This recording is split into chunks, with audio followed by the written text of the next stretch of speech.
2023 সালে আমাদের প্রিয় নেতা জনাব তারেক রহমান 31 দফা দাবির মধ্যে প্রতিটি সংস্কারের কথা বলেছেন।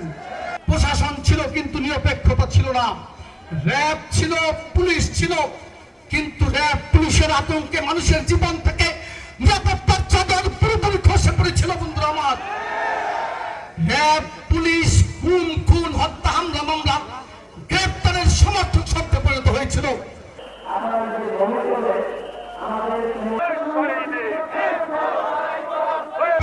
এবং আমাদের ভারপ্রাপ্ত চেয়ারম্যানকে সবাইকে ধন্যবাদ জানিয়ে আমি আমার সংক্ষিপ্ত বক্তব্য শেষ করছি। সংস্কারের জন্য বিভিন্ন কমিশনের কথা বলেন, এরকমের আরো অনেক সংস্কারের কথা বলেন, কিন্তু বাংলাদেশের মানুষ নিশ্চয়ই ভুলে যায়নি গত 2016 সালে দেশনেত্রী বেগম খালেদা জিয়া ভিশন 2030, সেই ভিশন 2030-তে এই সকল সংস্কারের কথা বলেছিলেন। শুধু তাই নয়, 2023 সালে আমাদের প্রিয় নেতা জনাব তারেক রহমান 31 দফা দাবির মধ্যে প্রতিটি সংস্কারের কথা বলেছেন। কোন সংস্কারের কথাই আপনারা নতুন বলতে পারেননি, যে সংস্কারের কথা আরো অনেক আগে আমাদের নেতা জনাব তারেক রহমান জাতির সামনে পেশ করেননি। গত 16 বছর পর্যন্ত ধারাবাহিক আন্দোলনে নেতৃত্ব দিয়েছেন আমাদের প্রিয় নেতা জনাব তারেক রহমান। তিনি এই জন্য নেতৃত্ব দেননি যে বিএনপি ক্ষমতায় আসলে আপনি আমি চাঁদাবাজি করব, দখলদারি করব, লুটতরাজ করব, কিংবা সমাজে বিভিন্ন রকমের ফ্যাসাদ তৈরি করব, এজন্য তিনি নেতৃত্ব দেননি। বন্ধুরা আমার, বাংলাদেশের মানুষকে ফ্যাসিবাদ থেকে মুক্ত করার জন্য তিনি তার জীবনকে বাজি রেখেছেন। তিনি চেয়েছেন বাংলাদেশে একটি পার্লামেন্ট ছিল গত 16 বছর, কিন্তু পার্লামেন্টের কোনো কার্যকারিতা ছিল না। বাংলাদেশে একটি নির্বাচন কমিশন ছিল, কিন্তু মানুষের ভোটাধিকার ছিল না।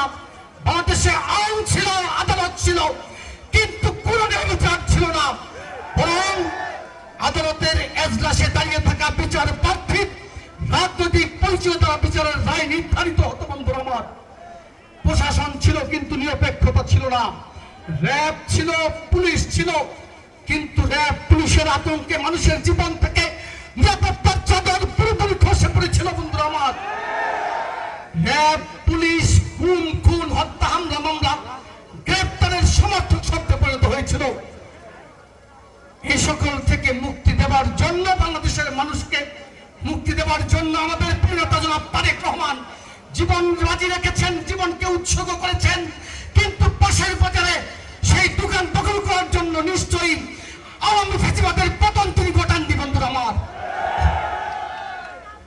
বিএনপি ক্ষমতায় যদি আসে, ইনশাআল্লাহ আপনাদের যোগ্যতা অনুযায়ী নিশ্চয়ই রাষ্ট্রের কোনো সুযোগ আপনি ভোগ করবেন।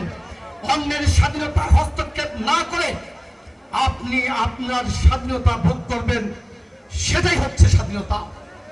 বহুমত এবং পথের বিন্যাস করার নামেই যদি হয় গণতন্ত্র, সেই গণতন্ত্রের লড়াইয়ে আমাদের প্রিয় নেতা জনাব তারেক রহমান বাংলাদেশের মানুষের হৃদয়ে সোনার হরফে নাম খচিত রেখেছেন ইতিমধ্যেই। বন্ধুরা আমার,